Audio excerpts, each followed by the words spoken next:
Inilah tubuhku, inilah darahku. Inilah yang Yesus katakan di saat ia mengadakan perjamuan malam terakhir bersama murid-muridnya. Ia memberikan tubuh dan darahnya sebagai kurban keselamatan. Lakukanlah ini sebagai kenangan akan daku. Itulah yang gereja lakukan sekarang setiap harinya untuk mengenang hidup, sengsara, wafat, dan kebangkitan Kristus dalam perayaan Ekaristi. Tubuh dan darah Kristus adalah santapan jiwa kita. Ia menguatkan jiwa raga kita dalam siara iman setiap hari. Itulah yang kita terima setiap kali mengikuti perayaan Ekaristi. Untuk menerima tubuh dan darah Kristus, kita terlebih dahulu mempersiapkan hati agar layak untuk menerimanya. Setiap orang Katolik diminta untuk menerima sakramen pengakuan dosa secara berkala. Tujuannya supaya kita layak disebut putra-putri Allah dan layak untuk menerima tubuh dan darah Kristus, sehingga hati kita sungguh menjadi kenisah Allah, bait Roh Kudus. Bisa dibaca dalam 1 Korintus bab 6 ayat 19. Hati yang bersih membantu kita agar tubuh dan darah Kristus sungguh menjadi kekuatan spiritual dalam seluruh siarah iman kita. Kita menjaga kesehatan jiwa dengan pertobatan dan secara rutin menerima tubuh dan darah Kristus. Kita meninggalkan segala hal yang membuat kita tidak layak untuk disebut sebagai putra-putri Allah. Inilah darah perjanjian yang diikat Allah dengan kamu. Bisa dibaca dalam kitab Keluaran bab 24 ayat 3 sampai 8. Dalam kitab Keluaran ini menceritakan bahwa ketika Musa turun dari Gunung Sinai dan memberitahukan kepada bangsa Israel segala firman dan peraturan Tuhan, seluruh bangsa itu serentak menjawab, segala firman yang telah diucapkan Tuhan itu akan kami laksanakan. Lalu Musa menulis segala firman Tuhan itu.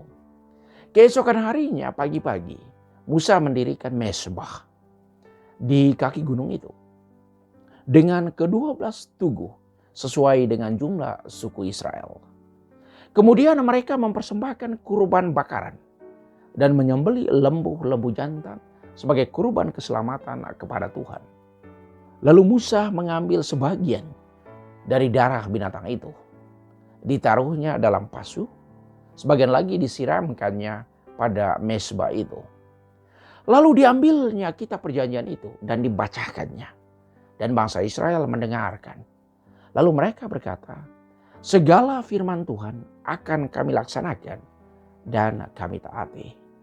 Kemudian Musa mengambil darah itu dan memercikkan kepada bangsa itu seraya berkata, inilah darah perjanjian yang diikat Tuhan dengan kamu berdasarkan segala firman itu. Bisa dibaca dalam kitab Keluaran bab 24 ayat 3 sampai 8. Firman Tuhan adalah pegangan hidup untuk orang Israel. Mereka mentaatinya dengan menghidupinya, walaupun dalam perjalanan mereka jatuh bangun untuk menghidupi janjinya.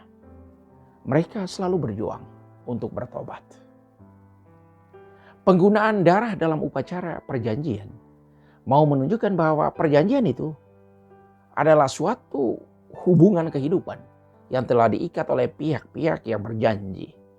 Mezbah atau altar melambangkan kehadiran ilahi. Mezbah atau mezbah dan orang diperciki darah bermaksud bahwa sekarang Tuhan dan orang-orang itu satu.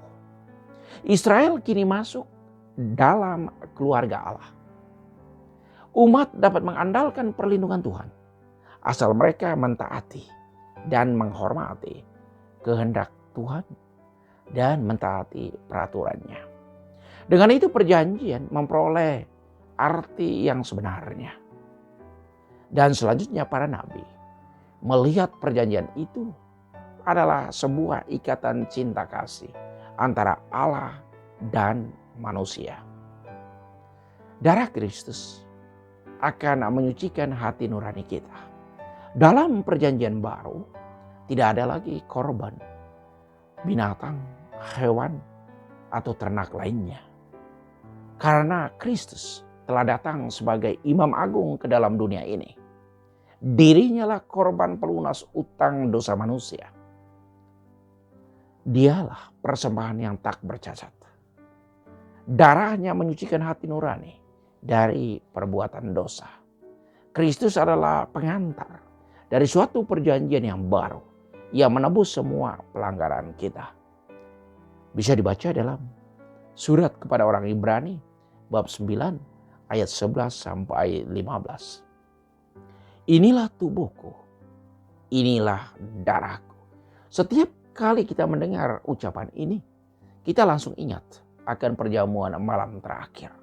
Karena inilah ucapan yang disampaikan Yesus pada waktu malam perjamuan terakhir.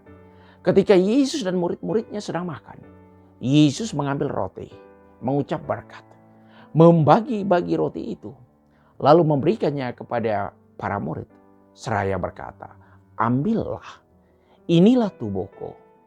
Sesudah itu ia mengambil cawan, mengucap syukur lalu memberikannya kepada para murid. Dan mereka semua minum dari cawan itu. Dan Yesus berkata kepada mereka, inilah darahku. Darah perjanjian yang ditumpahkan bagi banyak orang. Pusat dan puncak semua perayaan liturgi adalah Ekaristi. Dalam liturgi Ekaristi kita merayakan firman Tuhan, merenungkannya untuk kemudian dihidupi. Selanjutnya kita memecahkan roti, mengulangi kembali apa yang telah Yesus lakukan pada malam perjamuan terakhir. Lakukanlah ini sebagai kenangan akan aku. Setiap kali kita merayakan Ekaristi, kita mengingat hidup, sengsara, wafat, dan kebangkitan Kristus. Tubuh darah Kristus adalah kekuatan spiritual kita.